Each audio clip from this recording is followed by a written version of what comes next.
কোনো কোনো জায়গাতে মসজিদে অলরেডি লাউডস্পিকার খুলে ফেলার কাজ শুরু হচ্ছে, অথচ নির্দেশিকা যেটা ছিল সেটা হচ্ছে যে কোনো ধর্মস্থান, সেটা মন্দির হতে পারে, গুরুদ্বারা, মসজিদ, সেখানে লাউডস্পিকারের সাউন্ড কমাতে হবে। অনেক মুসলিম মৌলবাদী বা অনেক সংগঠন, ইমাম, তারা বলছেন যে রাজ্য সরকার যত কিছু বলেছে তার যেন ডবল পুলিশ হাইপার অ্যাক্টিভ হয়ে কাজ করছে, কোথাও কিন্তু মাইক খুলে নিতে বলে না। এটা কেন হচ্ছে? আমি জানি না কে করাচ্ছে, কেন করছে। সরকারের নির্দেশিকা, সেটা সবাইকে মানতে হবে। যদি কেউ জোর করে খোলায়, সেটা কথা বলা উচিত, ঠিক নয়। আর সব জায়গায় মাইক লাগানোর অনুমতিও নাই। মন্দিরে, মসজিদে সব জায়গায় মাইক লাগাতে হবে কে বলেছে? যখন এই ধর্মের কাজ শুরু হয়েছে, ভগবান এসছেন, প্রফেটরা এসেছে, তখন থোড়াই না মাইক ছিল। তো সেই জন্য অন্যের ডিস্টার্ব না হয়, সেই জন্য সাউন্ড কন্ট্রোলে থাকা উচিত, এটা সরকার বলেছে, সেটাই সবার মানা উচিত। হ্যাঁ, কিন্তু সাউন্ড কন্ট্রোলের নামে অনেক ক্ষেত্রে যেটা হচ্ছে, পুলিশ একটু হাইপার অ্যাক্টিভ হয়ে গেছে এবং তারা অনেক জায়গা থেকে লাউডস্পিকার খোলার মৌখিক নির্দেশিকা জারি করছে। জোর করে কিছু করানোর দরকার নেই। টুলু মণ্ডল, বারিক বিশ্বাসের কম্বাইন যে প্রপার্টি, এই প্রপার্টি দেশের অনেক রাজ্য, ভারতের, সেখানকার যে সর্বমোট এক বছরের আর্থিক বাজেট, এই বাজেটকে অলরেডি ছাপিয়ে গেছে। এখনো হয়তো অনেক লুপ হলে অনেক টাকা লুকিয়ে আছে। কি বলবেন? পশ্চিমবাংলার সাধারণ মানুষ গরিব, সরকারের কাছে টাকা নেই, কিন্তু কিছু মাফিয়া সরকারের মদতে এত বড় হয়ে গেছে, সরকারের চেয়ে বেশি ধনী হয়ে গেছে। পশ্চিমবাংলায় আরো কত কি দেখতে হবে, সবে সময় আসছে। গত 15 বছর লুটের রাজত্ব চলেছে, তার পরিণাম হচ্ছে এই কিছু লোক ফুলে ফেপে উঠেছে, কিছু নেতা ফুলে ফেপে উঠেছে। তদন্ত চলছে, সবই বেরোবে। উত্তর 24 পরগনা ও তার আশপাশের এলাকার মানুষের সেবায় ক্যাথ ল্যাবের মতো অত্যাধুনিক সুবিধা নিয়ে পরিষেবায় ব্রতী সারদা মাল্টি স্পেশালিটি হাসপাতাল।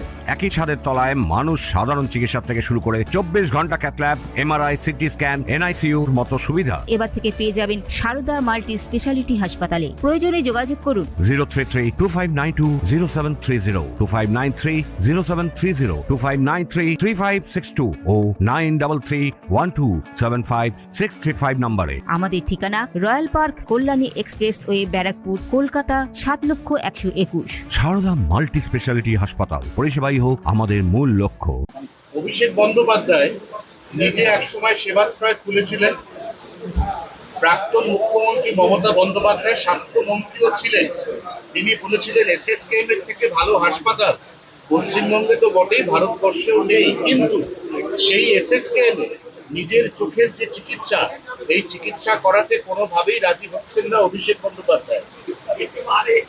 আমার জানা নেই চিকিৎসার জন্য বিদেশে যান কি অন্য কোনো কারণে।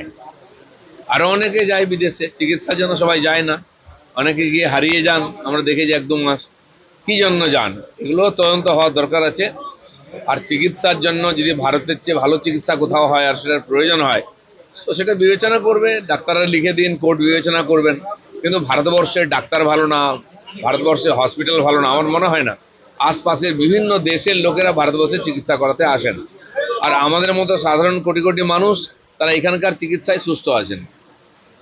শেষ প্রশ্ন, বাংলাদেশে একটা গণতান্ত্রিক সরকার আছে, তা সত্ত্বেও মৌলবাদীদের দমন করা যায়নি। তার কারণ শেখ হাসিনার ভার্চুয়াল বৈঠক, সেখানে পার্টিসিপেট করার অপরাধে সাকিব আল হাসান, বিখ্যাত ক্রিকেটার, উনি আইপিএলও খেলে গেছেন, তার বাড়িতে গতকাল রাতে ভাঙচুর হয়েছে, গুলি চলেছে। সেই ভিডিও গোটা বিশ্বে এই মুহূর্তে ছড়িয়ে পড়েছে।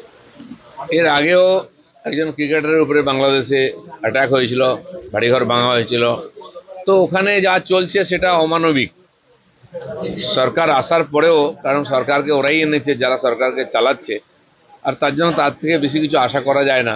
আমরা আশা করব বাংলাদেশে শান্তি আসবে, আইনের শাসন, সংবিধানের শাসন আসবে, মানুষ শান্তিতে থাকতে পারবে।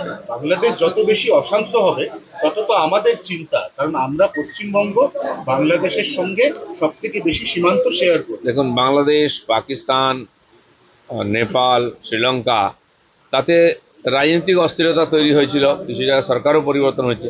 ঠিক সেই ধাঁচে ভারতবর্ষেও জেনজির নাম করে, আরও কিছু কিছু নাম করে একই চেষ্টা করা হয়েছে। কিন্তু যারা এটা করছেন বিদেশি দ্বারা অনুপ্রাণিত হয়ে, বিদেশের সহযোগিতায়, তারা জানেন না ভারতবর্ষের সমাজ অনেক স্থিতধী, অনেক পুরনো এখানকার কালচার। তারা হঠাৎ কারো কথায় নাচেন না। কিছু অর্বাচীন লোক লাফালাফি করেছে, তাদেরকে আইনের সামনে আনা হচ্ছে। কিন্তু যারা বাংলাদেশ থেকে পাকিস্তান থেকে অনুপ্রেরণা নিয়ে এখানে উৎপাত করার চেষ্টা করছেন তারা অসফল হবেন। মেঘবেলা লাইভে আপনার পছন্দের টিভি চ্যানেলস সম্পূর্ণ বিনামূল্যে শুধুমাত্র মেঘবেলা ব্রডব্যান্ডের কানেকশনের সঙ্গে। মেঘবেলা ব্রডব্যান্ড, বাংলার ঘরে ঘরে।